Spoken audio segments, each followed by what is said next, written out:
Hello. Tonight I am going to talk about, is addiction a disease or choice? Many people throughout society have had this very argumentative view on whether or not the disease of addiction is just that, a disease, or is addiction a choice?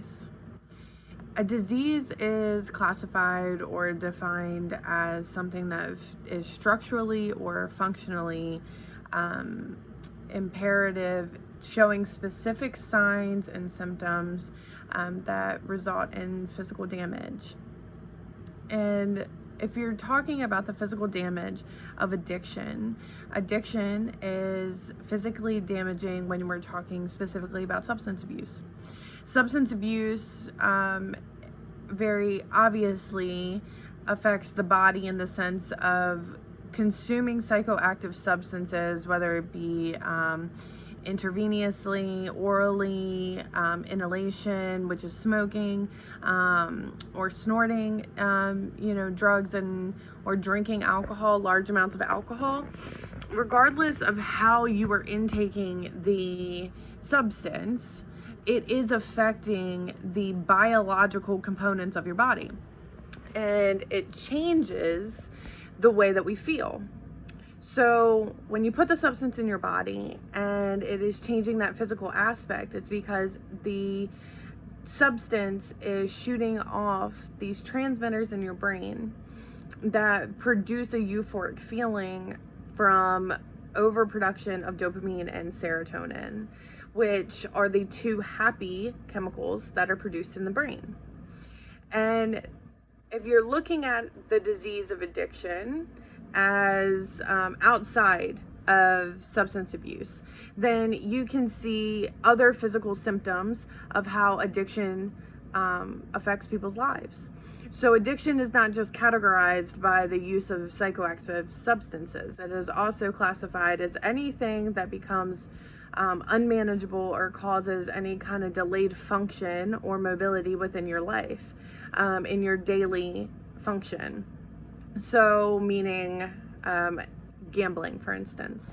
Gambling can physically harm you in the sense that if you gamble away your paycheck, you're unable to pay your bills. This is a prolonged process. Eventually you will lose your house. You might not be able to buy food. All of these things can cause stress, anxiety, depression, which then can cause you to have decreased appetite.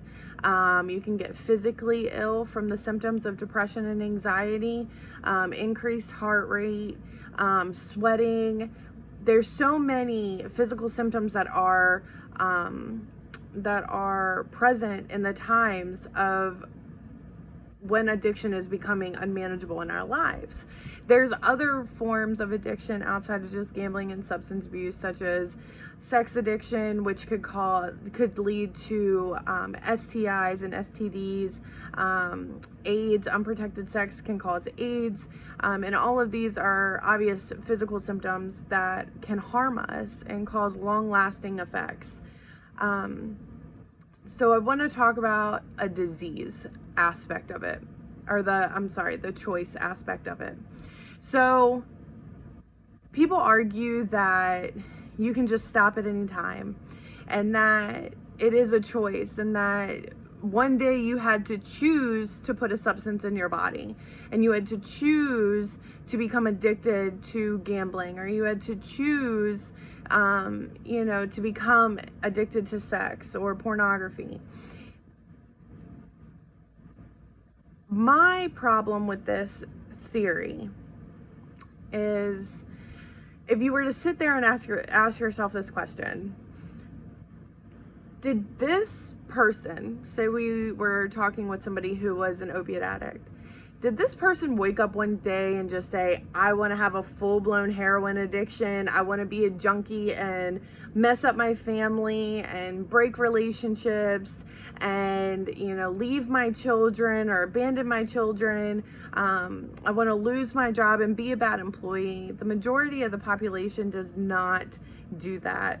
regardless if you come from childhood trauma, you come from adolescent trauma, bullying, sexual abuse, physical abuse, if you're in narcissistic relationships, nobody wakes up that morning stating, I want to be a crackhead, I want to be an alcoholic, I want to ruin my life with a sex addiction, I want to ruin my marriage.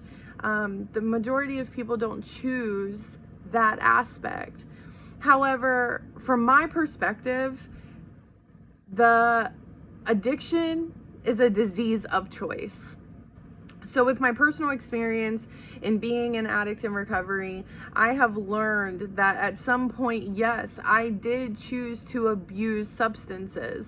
I did not choose my drug of choice. I did not choose to become homeless in Baltimore City. However, the initial decisions that I made as a child, with an underdeveloped brain, having very little life experiences, led me down a path that I had never foreseen for myself. And that is where I tried to really educate people in saying that yes, it is a disease of addiction. It is classified in the Diagnostic Statistical Manual, or by the American Psychiatric Association, the DSM-5. This manual is basically a guide or an encyclopedia, if you would, for mental health disorders, which now substance use disorder is considered a diagnosable disorder. Gambling is now considered a diagnosable disorder. These are all addictions that have now been linked directly to mental health.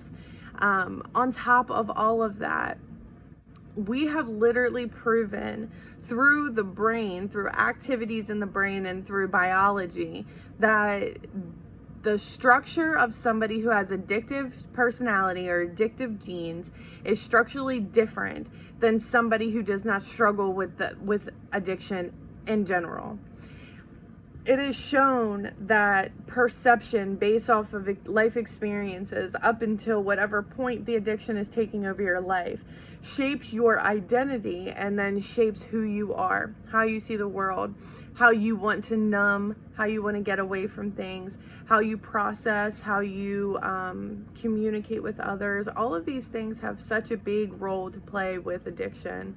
And so going back to my personal experience, my life was not planned to be this homeless junkie in the city, who did abandon her daughter, who did go outside of her scope of what she knew in life, to follow down this really dark path. However, at some point in time, I also had to choose my life again. I had to choose that addiction was no longer going to take over.